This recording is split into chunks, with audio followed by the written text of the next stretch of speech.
မလေးရှားဂျိုဟိုစင်ကာပူနယ်စပ်ယခုတခါကျွန်တော်တို့ရောက်ရှိနေတဲ့နေရာလေးကတော့မလေးရှားကနေဂျိုဟိုမြို့ဂျိုဟိုကနေစင်ကာပူကိုတွားရောက်လည်ပတ်နေတဲ့ခီးစဉ်ဘလုံးလေးပဲဖြစ်ပါတယ်ယခုမြင်တွေ့ရတဲ့ highway လမ်းကြောင်းဒီအလှပတွေကတော့ဂျိုဟိုပြည်နယ်ဂျိုဟိုမြို့ဂျိုဟိုနယ်စပ်တနေရာမှာပဲဖြစ်ပါတယ်အဲဒါကြောင့်မို့မလေးရှားနိုင်ငံဂျိုဟိုမြို့ဂျိုဟိုနယ်စပ်ကနေစင်ကာပူနိုင်ငံကို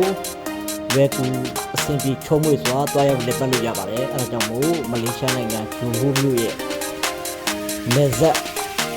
ဒီအလှပနာကိုဒီဘလိုလေးအဆုံးထိကြည့်ရှုခံစားလိုက်ရအောင်ဗျာ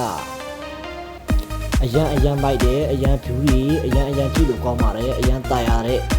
နေလေးလည်းဖြစ်ပါတယ်မလေးရှားကနေဂျိုဟိုကနေစင်ကာပူကိုလွယ်ကူစွာအဆင်ပြေချုံးမွေစွာပတ်စပို့ရှိသူတိုင်းပါမစ်ရှိသူတိုင်းနေချင်းပြန်ခီးစဉ်တွားရောက်လည်ပတ်လို့ရတယ်ဆိုတာသတင်းကောင်းပါလိုက်ပါတယ်အရန်လိုက်ပါတယ်နော်မလေးရှားနိုင်ငံဂျိုဟိုနယ်စပ်စင်ကာပူနယ်စပ်ဂျူအလှပတွေကွန်ဒိုအိမ်ယာတိုက်ခန်းတွေအရန်ကိုပေါ်များပါတယ်